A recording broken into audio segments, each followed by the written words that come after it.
BJP BRS ను ప్రజలు light తీసుకున్నారని అన్నారు కాంగ్రెస్ నేత చనగాని దయాకర్. ప్రజా పాలనకు రేవంత్ కు ప్రజలు 5 స్టార్ రేటింగ్ ఇచ్చారన్నారు. జూబ్లీహిల్స్ గెలుపుతో మరింత ఉత్సాహం పెరిగిందన్నారు. ఇదే స్ఫూర్తితో మరింత బాధ్యతగా పనిచేస్తామని అన్నారు. ప్రజల తీర్పుపై ఇకనైనా బీఆర్ఎస్ ఆత్మవిమర్శ చేసుకోవాలని అన్నారు. పదే పదే ముఖ్యమంత్రిని తిట్టడం పెద్దరికం అనిపించుకోదన్నారు. కేసీఆర్ తన కుటుంబ సభ్యుల వల్లనే మానసిక వేదనకు అనారోగ్యానికి గురవుతున్నారని చెప్పారు. ఇకనైనా కేటీఆర్ ఒళ్ళు దగ్గర పెట్టుకుని ప్రవర్తించాలని సూచించారు చనగాని దయాకర్. బీఆర్ఎస్ పార్టీని ప్రజలు చాలా లైట్ గా తీసుకున్నారు. కవులకు, కళాకారులు, ఉద్యమకారులకు 75 ఏళ్ల రాష్ట్రంలో ఒక ముఖ్యమంత్రి పాడమోసినటువంటి చరిత్రలో ఎక్కడ ఉందండి.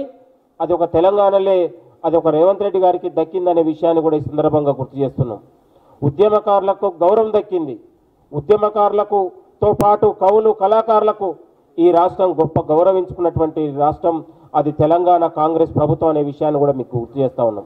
ప్రజాపాలనకు ముఖ్యమంత్రి రేవంత్ రెడ్డి గారికి ఒక అద్భుతమైన పాలనలుగా మాకు ఇవాళ ఒక 5 స్టార్ రేటింగ్ ఇచ్చినటువంటి చరిత్ర. ప్రజాపాలనకు జూబ్లీహిల్స్ ప్రజలతో పాటు తెలంగాణ ప్రజలు 5 స్టార్ రేటింగ్ ఇచ్చారు.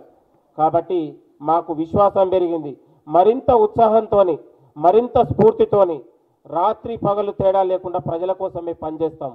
ప్రజలు మీకు ఇచ్చినటువంటి తీర్పుని ఒళ్ళు జాగ్రత్త పెట్టుకొని ఆత్మవిమర్శ చేసుకోవాలని మేము కోరుతా ఉన్నాం.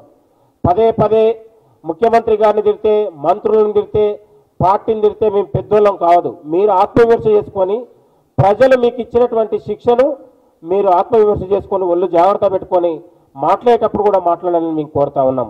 కాబట్టి ఒళ్ళు జాగ్రత్త పెట్టుకొని బీఆర్ఎస్ నాయకులు కావచ్చు, అది కేటీఆర్ అయినా, కల్వకుంట్ల కుటుంబం అయినా కావచ్చు. ఇవాళ కాంగ్రెస్ నాయకుల మాటల కంటే కూడా కేసీఆర్ కుటుంబ సభ్యుల మనోవేదనతోనే ఇవాళ కేసీఆర్ గారికి అనారోగ్యం పాలయ్యే పరిస్థితి కనబడుతుంది.